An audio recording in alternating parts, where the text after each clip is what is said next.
একদিন হযরত আলী রাদিয়াল্লাহু তাআলা আনহু নামাজের জামাতে শরীক হওয়ার জন্য ঘর থেকে বের হলেন।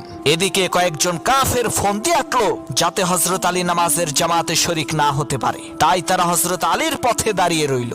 হযরত আলী তাদের কাছে আসলে তারা হযরত আলীকে জিজ্ঞেস করলো, আলী, আমরা তোমার কাছে কিছু জানতে চাই, দয়া করে আমাদেরকে বলবে সেই বিষয় সম্পর্কে? হযরত আলী বলল, কি জানতে চাও বলো। কাফেরেরা বলল, হে আলী, তুমি বলো তো কোন প্রজাতির প্রাণী ডিম দেয় আর কোন প্রজাতির প্রাণীরা বাচ্চা দেয়? সেই কাফেরদের প্রশ্ন শুনে হযরত আলী রাদিয়াল্লাহু তাআলা আনহু সাথে সাথে উত্তর দিলেন, যেই প্রাণীর কান বাহিরে থাকে সেই প্রজাতির প্রাণীরা বাচ্চা দেয়, আর যেই প্রাণীর কান ভেতরে থাকে সেই প্রাণীরা ডিম দেয়। সেই কাফেরেরা লক্ষ্য করে দেখলো কথা তো সত্য। তারা বিস্ময়ে বিমূঢ় হয়ে বলতে লাগলো, সর্বনাশ, আমরা নিজেরাও তো এই প্রশ্নের উত্তর জানি না। হযরত আলী কিভাবে এর নির্ভুল উত্তর দিল?